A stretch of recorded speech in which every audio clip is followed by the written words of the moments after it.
Two Hall of Famers meet in a fight that's 13 years in the making. Nate will need to be great for another middleweight title shot, and will the Terror be able to trigger more retirement talk out of Twinkle Toes? This is the Fight Network's preview of UFC 109.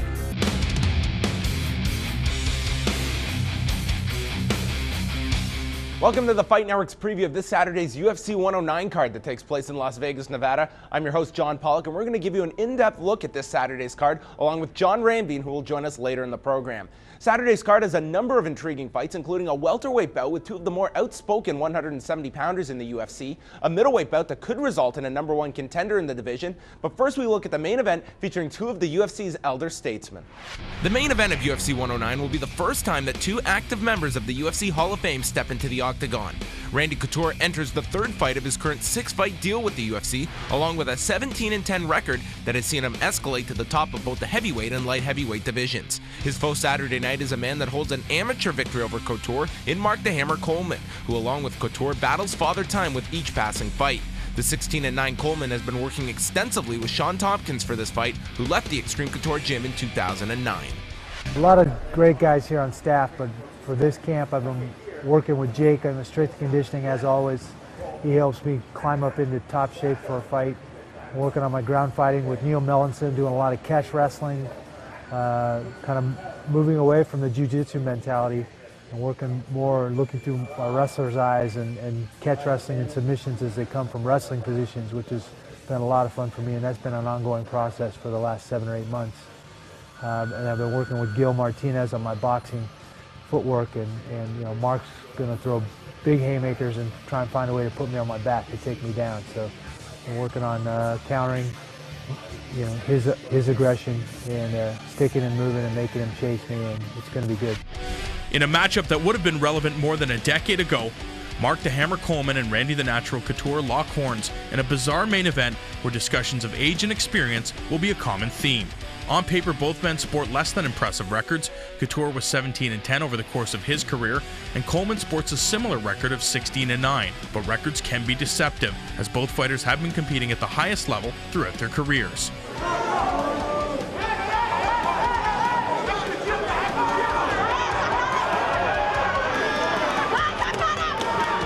Couture is 5-5 over his last 10 bouts, including a Fight of the Year candidate matchup against Antonio Rodrigo Nogueira and a split decision win over Brandon Vera. In his last 2 outings, Mark Coleman managed a decision victory over Ultimate Fighter 1 runner-up Stephan Bonner, and at UFC 93, the Hammer was involved in a fight of the night, losing to Shogun Rua. Experience is important. Age is just a number. If I'm willing to put in the time and dedicate myself to this sport, I can do it still, and so can anybody. Right now I'm motivated like I haven't been for a long time. I lost the eye for a long time, and I got it back. A dominant performance could vault the winner right up into the mix in the very competitive light heavyweight division, while a tough loss could start the winding down of the other's career, adding urgency to an already intriguing battle. Couture may have the edge in striking and can implement a game plan better than most in the sport, but his usual wrestling dominance will be nullified by a Mark Coleman eager to prove that his victory in the only meeting the two ever had, a freestyle wrestling match in 1989, was no fluke. Although on paper it is a watershed matchup in the history of the sport, it perhaps comes 10 years too late, with both combatants past their prime. Despite that, it promises to be an exciting tilt in the first ever meeting of two active Hall of Famers.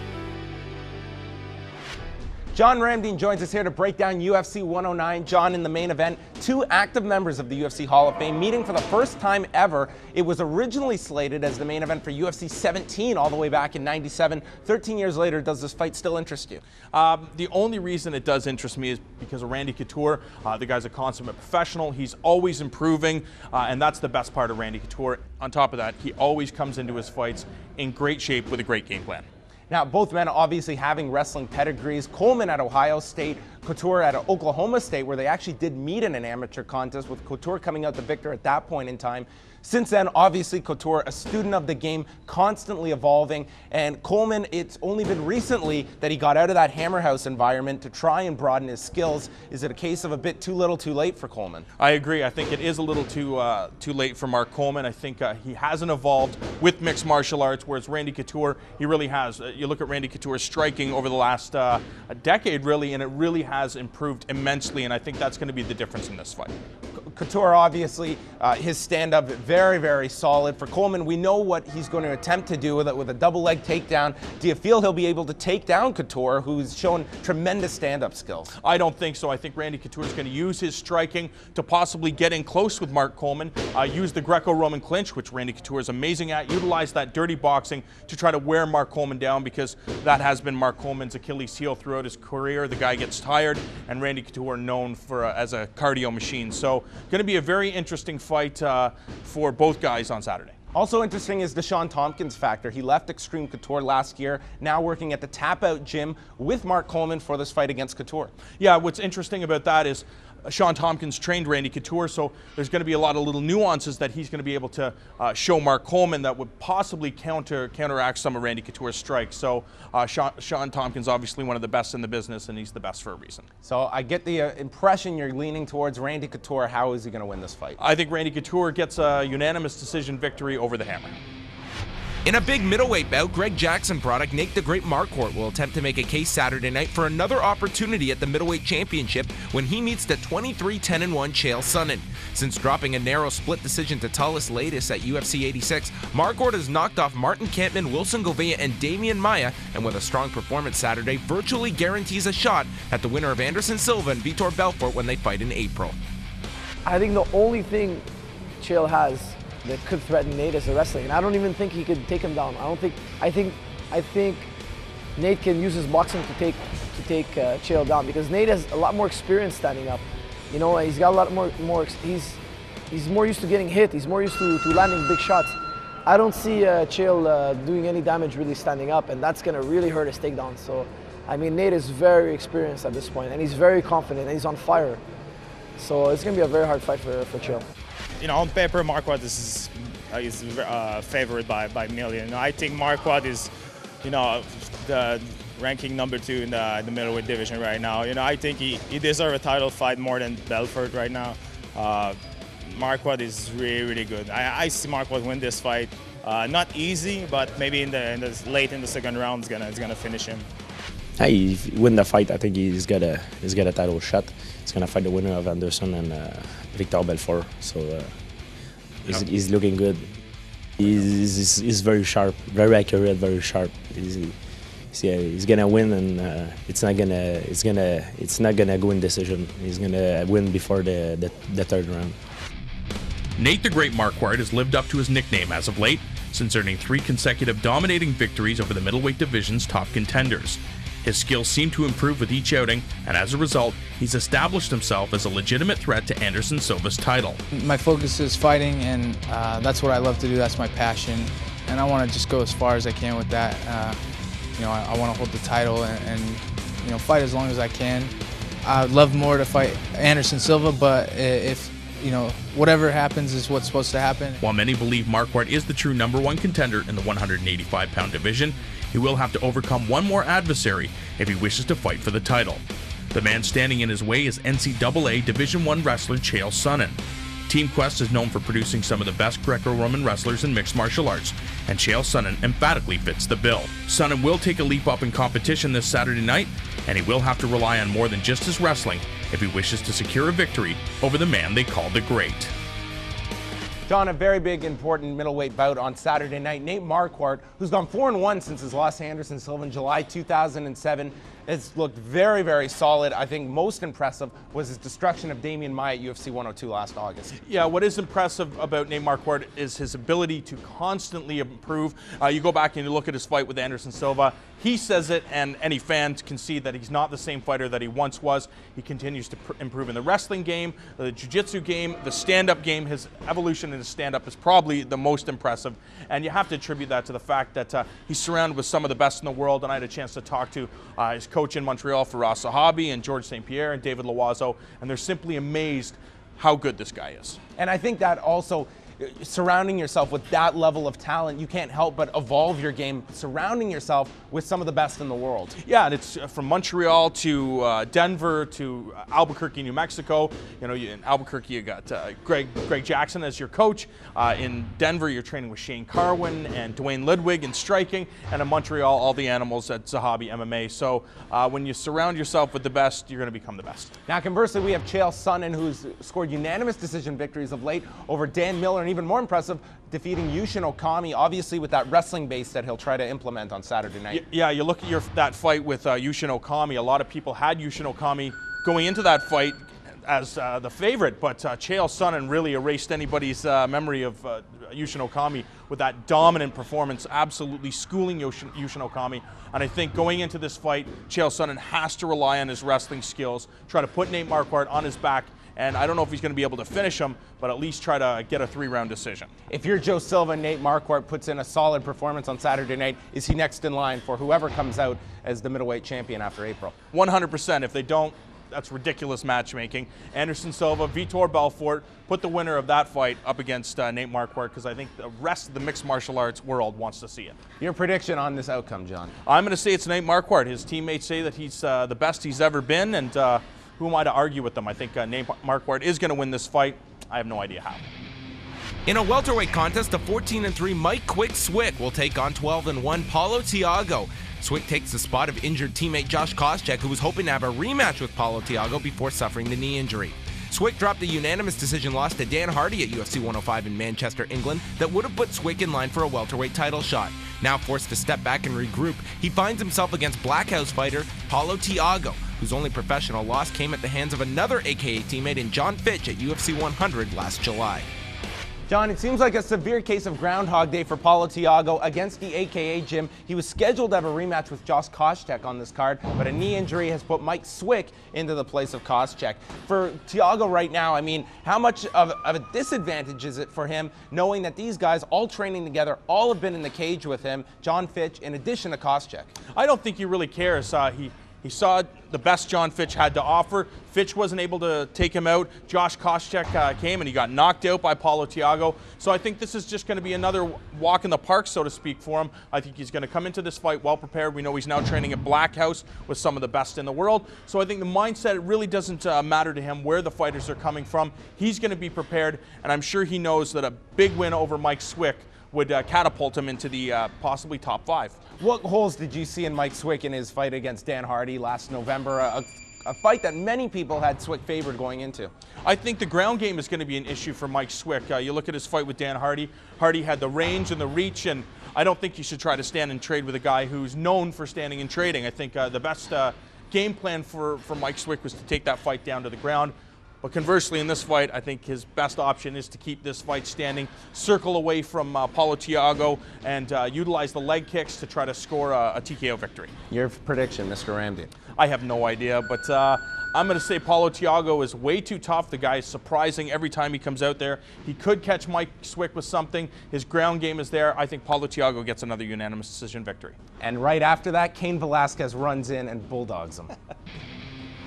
Following a devastating loss to Nate Marquardt at UFC 102 last August, Damian Maia will try to rebound Saturday night and get himself back into title consideration as he meets the 11-2 Dan Miller. Miller, the brother of fellow UFC fighter Jim Miller, has not fought since May of last year, where he dropped a unanimous decision to Chael Sonnen.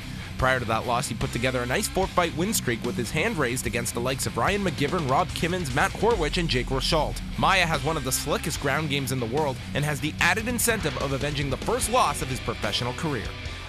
He is recognized by many within the MMA community as one of the best jiu-jitsu players to have made the transition to mixed martial arts.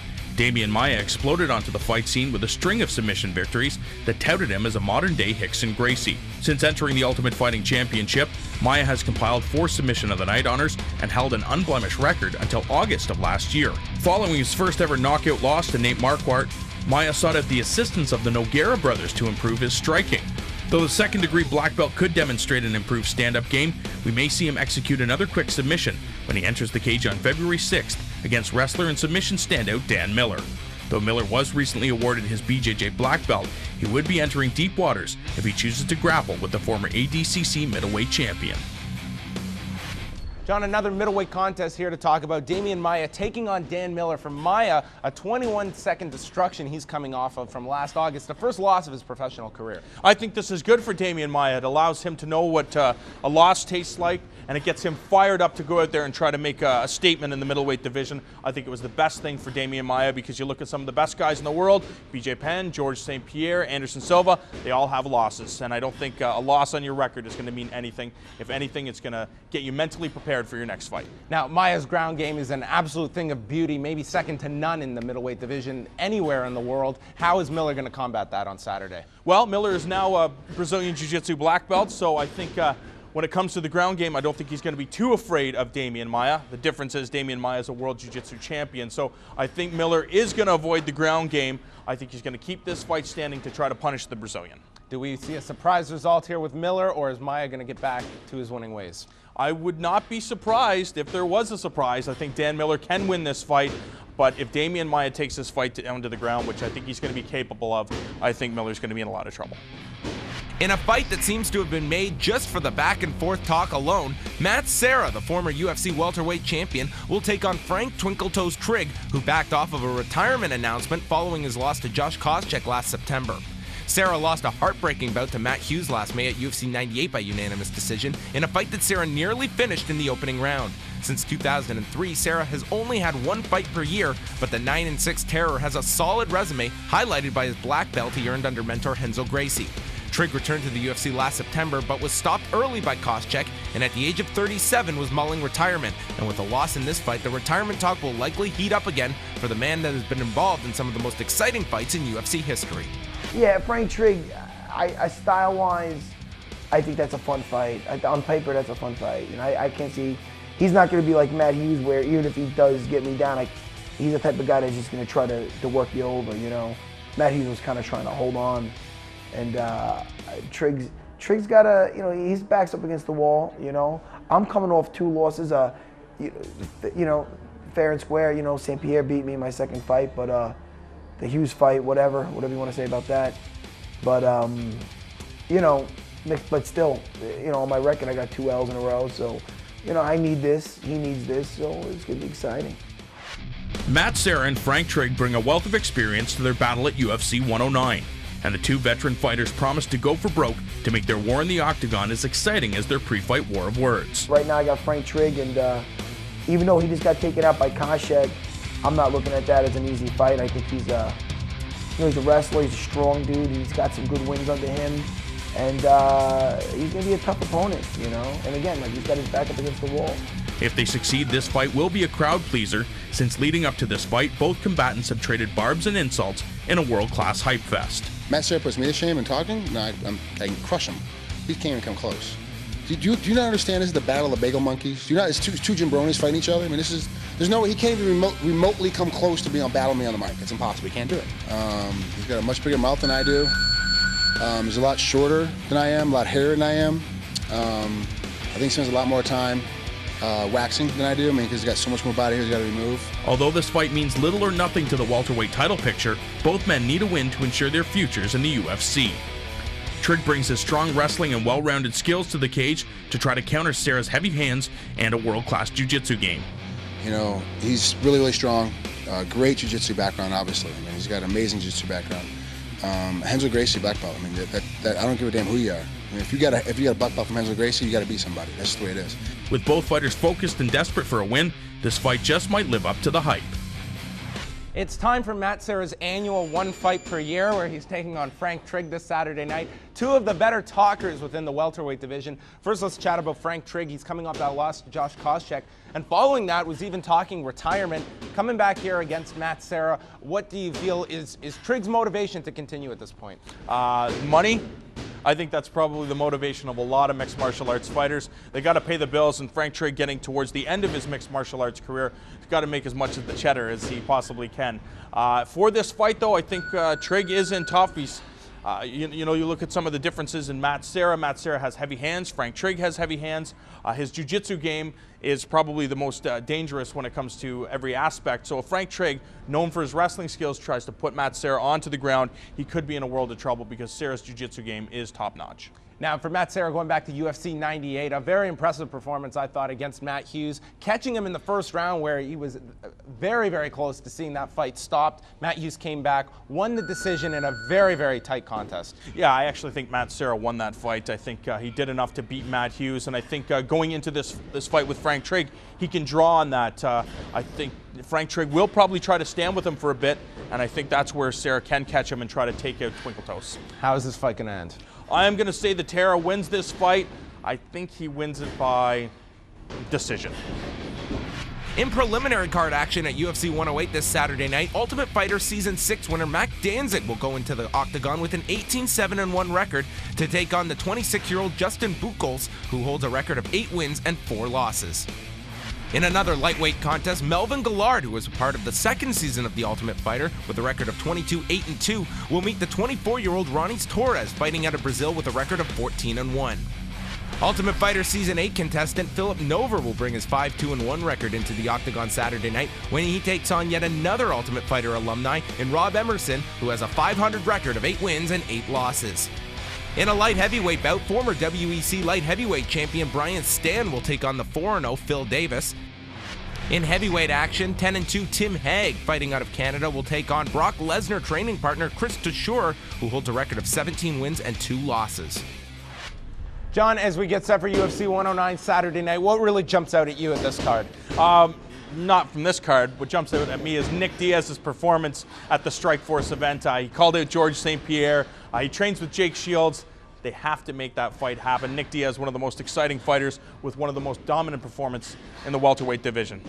Don't you agree? Nick Diaz, a tremendous performance. Let's hope his post-fight urine test comes out negative, because that's coming up in about 2 weeks. UFC 109, though, is this Saturday. It's going to be Coleman and Couture, a fight that's been 13 years in the making. For everyone here at the Fight Network, as well as our good friends here at Extreme Couture, which, despite our location, we are not biased journalists for this Saturday night. I want to thank everyone for tuning in. We'll have a full rundown of UFC 109 coming up Monday, so tune in then. He's John Ranbeen. I'm John Pollock. Thanks for checking us out.